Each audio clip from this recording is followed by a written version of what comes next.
Hello and welcome back to Ave Imperator Productions. Today we're going to be looking at the second wave of the American Radical Underground.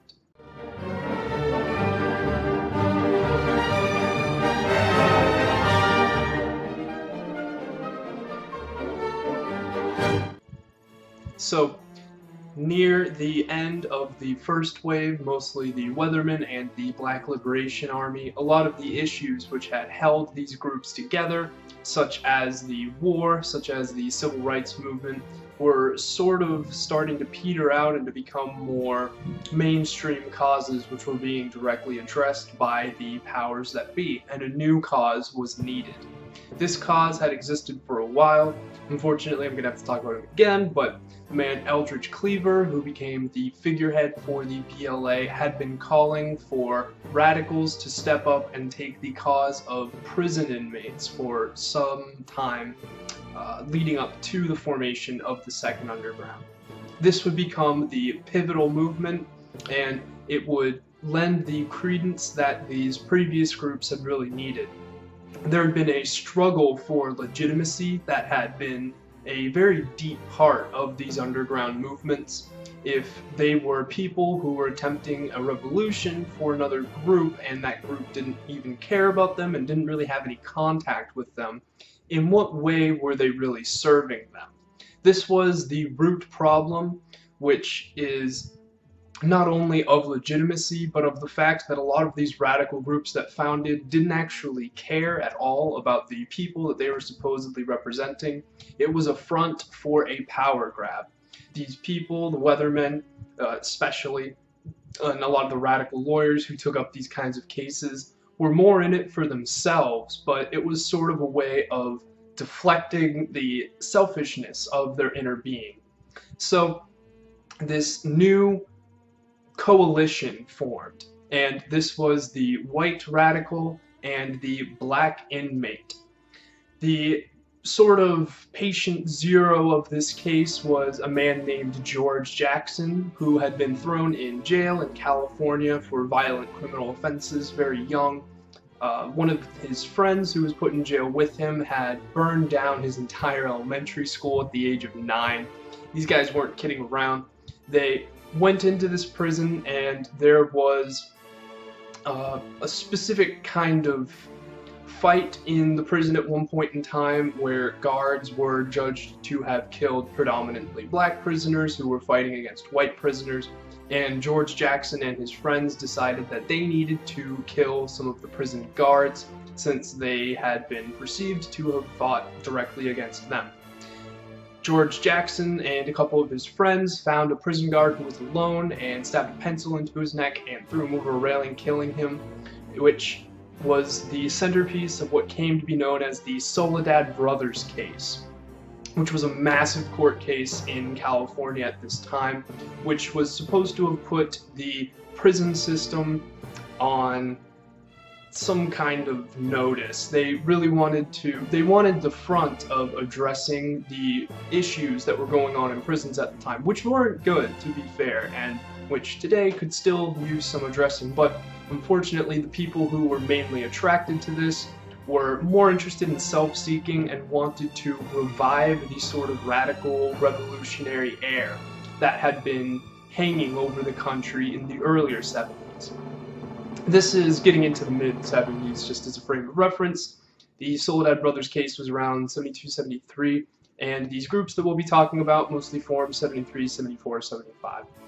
So, the Soledad Brothers case was taken up by a group of radical lawyers who had decided that they wanted to get in on this white radical black inmate philosophy, and they took this man under their wing. And during the trials, they actually figured out that he was quite the prolific writer. He wrote a lot of letters. A lot of them were hard to understand. There was a lot of them that were strings about wanting to poison the Chicago water supply, but that didn't stop them. They took a collection of his letters, had a team of lawyers and writers go through them, redact parts, edit parts, and they turned it into a book. And this book was about the revolutionary struggle of the black inmate and why they needed to have some sort of relationship with the white radicals in order to form a new revolutionary-style government. And as I'm discussing this, you might be able to see that it seems like the role of the black inmate was more of a soldier or someone who needed to be sacrificed for the white radical, the lawyer, the underground bomber, to gain control and to have their actual voice recognized. And this was a problem that they never actually even saw or attempted to address. And if it's not clear yet, it will be in just a second. So, after this book was released, George Jackson's brother, Jonathan, read the book and was given a gun by part of George Jackson's legal team. He went to do an action with it, and some things failed, and he was killed. And even worse, somehow, the only people that George Jackson had contact with while he was in jail were, of course, his legal team. Somehow, someone smuggled a gun into him, more than likely part of his legal team. And he set off to attempt to take over the San Quentin police facility. He was killed and turned into a sort of martyr for the cause of the white radical and the black inmate. And this would become the foundation. There was a man who read this book that was published by George Jackson and decided that he really liked the contents of it and wanted to take up this revolutionary struggle. His name was Donald DeFreeze. He was also an inmate. He had a really bizarre background. He had been constantly picked up for bizarre offenses. He was hitchhiking one time and got picked up by an undercover cop, and it turned out he had a sawed-off shotgun in his bag. He had been picked up several times with bags that had bomb-making tools, but there weren't any bombs that were planted anywhere, and he didn't have any apparent motive, so he was usually released. And finally, when he did go to jail, he was picked up on the roof of a bank with what they declared were bank robbing tools, things for cracking a safe, for getting into a security door, things like that. While he was in jail, he got to read this manifesto that was by the legal team of George Jackson, and he also got to read a lot of Marxist literature, and he made this discovery that he wasn't actually a criminal. It was this system that was trying to fight against him and to quash his own desires. Fortunately for him, although not really, for the story, Donald DeFreeze was able to contact a group that was working in the prison, which was white students from Berkeley who were attempting to give the Black Liberation Army manifesto and all these kinds of works to the students. He formed a close bond with a couple of them, and he actually planned to break out of jail. He got a new job within the jail system. He was a very meek guy. He wasn't a stone-cold kind of killer type like George Jackson was. He was a smaller guy, a bit more slender. None of his crimes were really violent in any way, but he was given this new job, and when the guy dropped him off for this in the prison and walked away, Donald DeFreeze climbed over the fence, tearing his jeans, and walked out into Berkeley. There didn't appear to be any search for him. No one even really seemed to notice. But with that, the groundwork was set for what would become the Symbionese Liberation Army. I'll be referring to it as the SLA.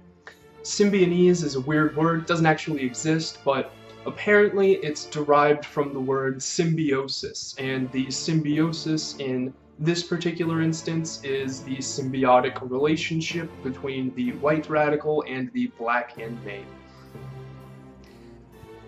Yeah, so the Donald DeFreeze met up with one of the girls who was a janitor and a radical feminist who had been working in this prison, and told them that they were starting a radical group.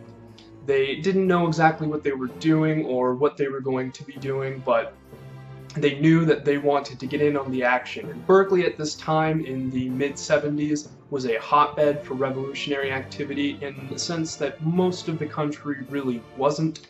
There was several different groups running around, and as we'll see later, many more would show up. The Zodiac Killer was on the loose. There was the Zebra Killers or something like that, I believe they were called. There was a lot going on, and so he wanted in on this action. he got a group of these different friends of this radical feminist janitor to join in with him in creating a group, and their first action was to kill the first ever black school administrator in Oakland. Oakland being a predominantly black area, having predominantly not black schools and school administrators. You'd think that'd be a good thing, but this guy had said that he wanted more police in the schools because there was a lot of violence going on, and Donald DeFreeze did not like this idea. So they showed up with guns at his house late one night and shot him to death. This action was actually roundly discredited and disavowed by groups like the Black Panthers, like a lot of the other radical organizations that were operating out of there for obvious reasons. And the SLA wrote furious communiques attempting to explain why it was okay that they killed someone that was so prominent. I believe he said, "You never saw Martin Luther King working for the police administration in Philadelphia." Martin Luther King wasn't from Philadelphia, so why he'd be doing that, I don't know, but Donald DeFreeze was a very crazy kind of guy. A lot of the ideas that he had were sort of out there, and it didn't help that a lot of these people were feeding into his delusions. But with the death of this school administrator, the SLA was born. The manhunt for them began, and Donald DeFreeze and his crew burned their safe house down and went underground. Unfortunately for them, the fire department showed up early enough to put the fires out and found a lot of their rounds and other things that were going to be used for actions, some damaged guns, and a notebook which said, "Action number 1, Patty Hearst."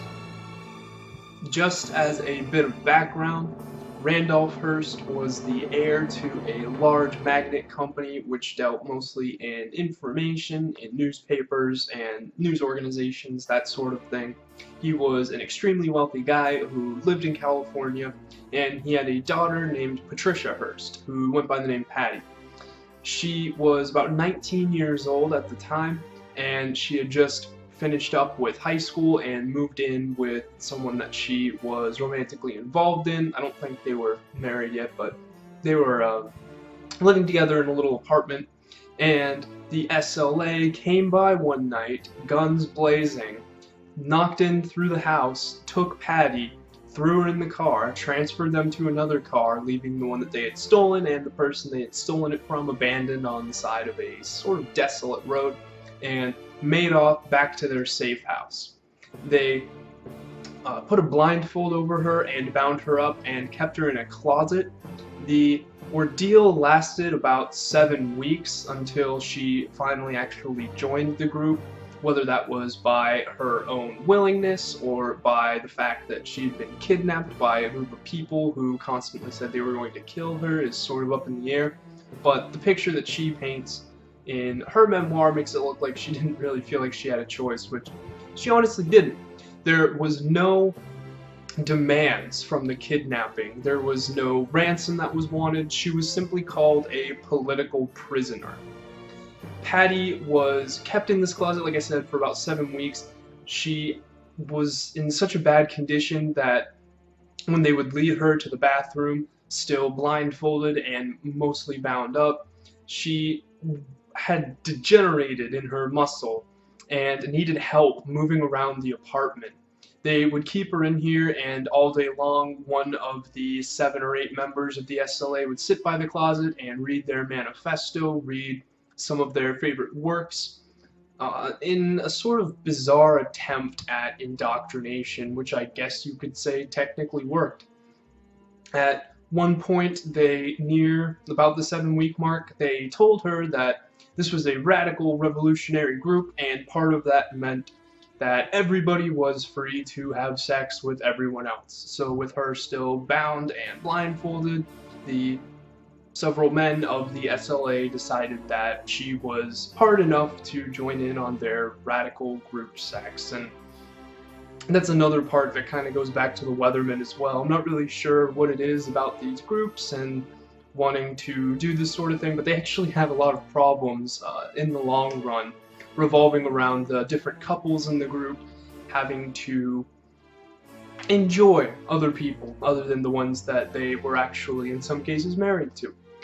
So, at one point, they take her out of the closet after several weeks. Oh, before I get to that, one demand that they made to Hearst, using Patty as a sort of leverage, was that they wanted him to distribute, in specific terms, $70 worth of groceries to every resident in the Bay Area 3 times a week for the next several weeks, minimum of 4, I believe it was. And this demand was given on something like a Friday or a Saturday, and the first time they were supposed to do this was on something like a Tuesday. Randolph Hearst read these demands, and he got his men and his accountants to look at them, and it came to about $400 million, which in 1970 dollars is a lot. It's a huge amount of money. And he sent out a response saying, "This is astronomical, I can't do this, but I can achieve this in a little bit of a smaller part." And the SLA sent out a communication that said, "Whatever you think is best." And so he did that. He set up a $2 million foundation, and they cleared out all of the grocery stores all over the area, which caused panics and food runs in the people who were going to be buying their own groceries, because all of the grocery stores were effectively closed down. They loaded up trucks and they sent them to different parts of the cities. There were groups of people that surrounded these trucks and sort of broke out in riots. There was people that were injured by frozen turkeys, which were being thrown from the backs of these trucks. It was a very chaotic event, which was not well planned out, and in the end really didn't end up helping the people that the SLA had been trying to get on their side. The SLA, even though it was headed by a black inmate and was a collaboration with white radicals, never seemed to get a grasp on the people that they wanted to use as a revolutionary force. In the mind of Donald DeFreeze, they were going to start insurrections in the ghettos and have all of these different black communities across America rise up and fight their war for them. And as we'll see in a moment, they were very wrong in thinking about this. So after that whole ordeal, it's been several weeks, and Patty is given the opportunity to join the SLA or to be executed. Surprisingly, she chose to join the SLA. Kind of a shock, right? But they bring her out and they finally unblindfold her, and in her own memoir she said she was really struck by how plain and ugly most of them were, and that she had always had a sense that radicals and revolutionaries were these big, powerful people, which I guess might have been part of the ethos of this whole movement at that point in time. But anyway, now they had Patty Hearst, and she was an official member, and this gave them an unprecedented amount of press coverage from the various news organizations which had been covering the fact that she was kidnapped. But none of it came to the SLA. Pretty much always focused on Patty Hearst. And this was actually one of the biggest media cycles, I guess you could say, of the 1970s, competing only really with Watergate for attention. So once Patty is an official member of this organization, they start going on bank robberies. Actually, the first time in over 7 weeks that Patty Hearst got to go outside of the closet or the bathroom was to go on a bank robbery, which must have been sort of a surreal event. And they just barely make it out. They fired a lot of bullets. They actually struck one woman, and it wasn't the best idea. Donald DeFreeze had always been really afraid that the FBI was constantly tracking them, and now he felt the need to move to another safe house. He went with one of his lieutenants, and they decided they needed more members in the SLA, and they went door to door in their new apartment, telling people, "Hello, I am Sinke, the field marshal of the SLA, and I'm looking for new members." And the craziest part about that is it actually worked. They found 3 people that would help them and go and get groceries, and they were willing to ferry them around, and the SLA started to dress all of them in blackface and to make the white members look black, and Donald DeFreeze himself dressed up like a woman in an attempt at disguise. But this collaboration with these three new people would soon end when Donald DeFreeze saw that there was a $50,000 reward for the retrieval of Patty, and he grew skeptical that these new members actually wanted to be in the SLA. So he packed all of them up and they went to Los Angeles. So DeFreeze and all but three members of the SLA were in a safe house in Los Angeles, while Patty and the married couple, Bill and Emily Harris, were out trying to get items for the group. Nothing like guns or anything like that. They were shoplifting socks and clothing, and they got caught. And the security guard chased them. They fired back at him, and it broke out in the news that that was Patty Hearst and that these were the SLA. They were now in Los Angeles. A huge scramble of police ensued, and Donald DeFreeze started to freak out a little bit, and he decided to jump out of his safe house with the 6 or 7 members, other than the 3 that were in the robbery, to find somewhere to cool off. And this was where the demise of all but a couple of the members of the SLA began. They went to a ghetto in Los Angeles. I don't remember particularly where it was, but they wandered around in the middle of the night until they found a house with lights on. They walked up and knocked on the door, and they said, "We are the people who are fighting for black liberation. Will you let us into the house?" And the attendants were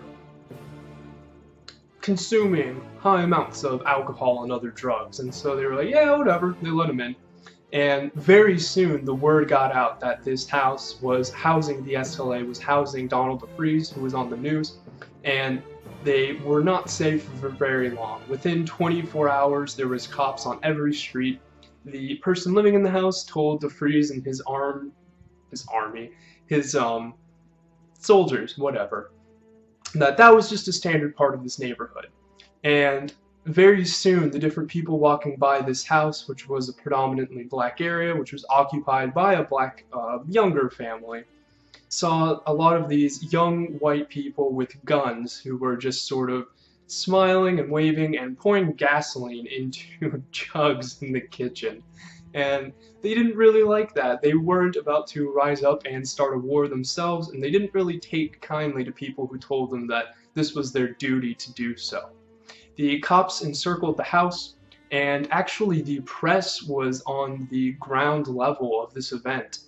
And they had the cops had a big bullhorn that was going on telling them to come out. All of the occupants of the house, other than the SLA, came out safely, and the police and the SLA proceeded to have a shootout in this house while the entire country, I guess you could say, watched. It was perhaps the only televised shootout of this era, which makes it kind of interesting.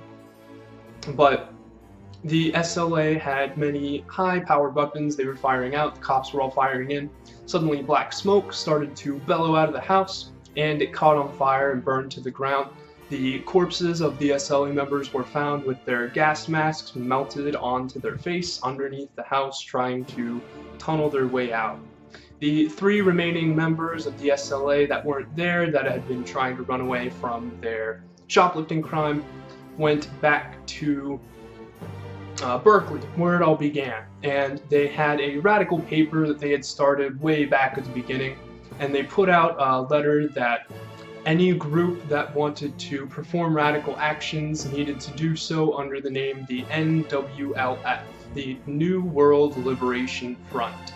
The New World Liberation Front is probably the least well-known of the radical underground groups, mostly because nobody knows anything about them, and they weren't one group, so when certain members were caught of certain arms of it, it didn't lead to any real information, because they were all just using this name as a sort of way to appear bigger than it actually was. But the NWLF had a lot of success in setting off bombs. They The San Francisco area was actually termed the Belfast of North America. There was hundreds of bombs going off from the NWLF and just as many that didn't go off but were set. There was a Coke can that was set outside of a Dianne Feinstein's house, who was on the commission of the San Francisco City Council, and it did not go off, as you can probably guess. But they wreaked a large amount of havoc. The SLA was finally contained, but the NWLF would go on for a while after that. Actually, one of the guys was caught because he picked up a hitchhiker, and they assumed that this guy was one of the guys that set off the majority of the NWLF bombs, because they found a lot of his fingerprints after they had caught him on a lot of the communiques that were released. And the communiques that were released by the NWLF were very wide-ranging on a lot of topics. It was sort of interesting that a bomb went off and then a letter was found that said, lower the electricity prices, make water free, restrict the rising price of housing, which are all sensible things to say or to argue for, but using a bomb to get that point across isn't particularly helpful. But anyway, the guy that got caught, that was in the NWLF, he picked up a hitchhiker and he started to act erratically, and he started swinging a knife at him, and the car pulled over. The guy got out. Another person that was there walked up and asked if he needed any help. He started swinging a knife at him as well. The cop showed up because the two people had been injured. The man was found to have a bag with a brain in it, parts of a brain at least. He had killed the woman that he was married to and that was helping him to make these bombs. They went back, they found it all, and they kind of tied that one up. But the SLA and the NWLF were the new face of radical underground bombing. They were just as unpopular, and actually as time went on, more and more people were against these bombings and these communiques simply because there were so many bombs going on. And the SLA really sort of proved that just because the black inmates and the white radicals were working together, that didn't necessarily mean that they had anyone's interest in mind but their own. Alright, well, thank you very much for watching. I hope that you enjoyed. There's one more part that's going to come out. We're going to talk about the FALN and some conclusions on why this happened, what these groups were, what it was that they wanted, and why it was sort of specific to this point in time. So if you like this video, make sure to leave a like. If you want to see more content like this, subscribe. And until next time, remember, Ave Imperator.